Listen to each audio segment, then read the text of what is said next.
বন্ধুরা, গরম গরম ভাতের সাথে রুই মাছের যদি এমন একটা কাঁচকলা আলু দিয়ে ঝোল থাকে তাহলে আশা করি আর কিছুই লাগবে না। চলো রেসিপিটা শুরু করব। রেসিপিটাকে পারফেক্টলি করার জন্য থাকছে অনেক টিপস অ্যান্ড ট্রিক।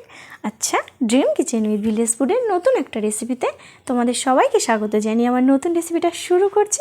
আশা করছি তোমাদের ভীষণ ভালো লাগবে। আজ আমি রান্না করব কাঁচকলা আলু দিয়ে রুই মাছের ঝোল। তো প্রথমেই দেখতে পাচ্ছ এখানে আমি 500 গ্রামের মতো রুই মাছ নিয়েছি। মাছটাকে খুব ভালো করে ধুয়ে নিয়ে নুন হলুদ মেখে নিলাম। আচ্ছা, এবার মাছটাকে দেখো আমি 5 মিনিটের মতো একটু রেস্টে রেখে দিয়েছি। এবার মাছটাকে ভেজে নেব। প্রথমে উনুনটা ধরিয়ে কড়াই বসিয়ে দিয়েছি। এবার কড়াইতে দিয়ে দিলাম সর্ষের তেল। তেলটাকে খুব ভালো করে গরম করে নেব, কারণ তেল যদি বেশি গরম না হয় তাহলে দেখবে মাছ দিলে কিন্তু কড়াই থেকে মাছটা খুব ভালোভাবে ভাজা হবে না। এই টিপসটা তোমরা যারা নতুন রান্না করছো তারা কিন্তু খেয়াল রাখবে। এবার তেলের মধ্যে আমি মাছগুলো দিয়ে দিলাম। মাছগুলো একটা সাইড হালকা করে একটু ভেজে নিয়েছি। এবার মাছটাকে আমি উল্টে দিলাম।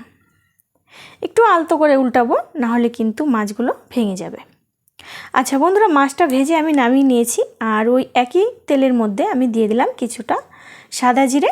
আর এবার আমি আলু আর কাঁচকলাটা দিয়ে দিয়েছি।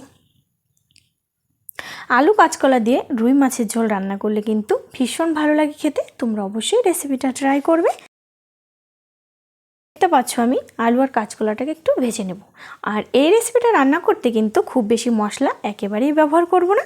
তো যারা অল্প তেল মশলায় খাবে এই রেসিপিটা কিন্তু অবশ্যই ট্রাই করবে। খেতেও হবে দুর্দান্ত, আর তেল মশলা কিন্তু একদম সামান্য। তো ভাজা হয়ে গেছে আলু কাঁচকলা। এবার শুকনো লঙ্কা, জিরে, আদা আমি একসঙ্গে বেটে নিয়েছি। তো সেটা মশলাটা দিয়ে দিলাম। সেটা তোমাদের আর দেখাইনি। তো এই মশলাটা দেওয়ার পরে এবার দিয়ে দিলাম সামান্য হলুদের গুঁড়ো। এবার আমি একটা টমেটো টুকরো করে কেটে নিয়েছি। এই টমেটোটা এই আলু কাঁচকলার মধ্যে দিয়ে দিলাম। এইভাবে টমেটো দিয়ে রান্না করবে, দেখবে খুব ভালো লাগে খেতে। আর একঘেয়েমি মাছের ঝোলের থেকে এইভাবে একবার খেয়ে দেখবে।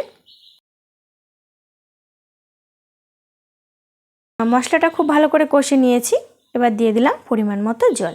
একটু ঝোল ঝোল বানাবো রেসিপিটা, সেই বুঝে কিন্তু আমি জলটা দিয়েছি। আচ্ছা, খুব ভালো করে জলের সাথে সব মশলাপাতি সবজি মিশিয়ে নিলাম। ঝোলটা খুব ভালো করে ফুটিয়ে নিয়েছি। আচ্ছা, এবার মাছগুলো আমি ঝোলের মধ্যে দিয়ে দিচ্ছি। দেখতেই পাচ্ছ সমস্ত মাছের টুকরোগুলো কিন্তু আমি দিয়ে দিলাম। রেসিপিটা কেমন লাগছে বন্ধুরা কমেন্ট করে জানিও। আমার ছোট্ট পরিবারে নতুন বন্ধু হলে চ্যানেলটি সাবস্ক্রাইব করে পাশে থাকা বেল আইকন অন করে আমার ছোট্ট পরিবারের পাশে থেকো। অবশ্যই রেসিপিটা বন্ধুদের মধ্যে শেয়ার করো। খুব ভালো করে ঝোলের সাথে মাছগুলো মিশিয়ে নিলাম। আর উপর দিয়ে দিয়ে দিলাম কয়েকটা চেরা কাঁচা লঙ্কা। এবার কিছুক্ষণ ঝোলের সাথে মাছগুলোকে ফুটিয়ে নেব। এখানে যদি তোমাদের কাছে ধনেপাতা থাকে অবশ্যই একটু ধনেপাতা কুচি উপর দিয়ে ছড়িয়ে দেবে। তো আমি একটু সামান্য গরম মশলা দিয়ে দিয়েছি। তো রেসিপিটা কিন্তু বন্ধুরা হয়ে গেছে। এবার আমি ঢেলে নিলাম। খুব সুন্দর একটা গন্ধ বেরিয়েছে মাছের ঝোলটা থেকে।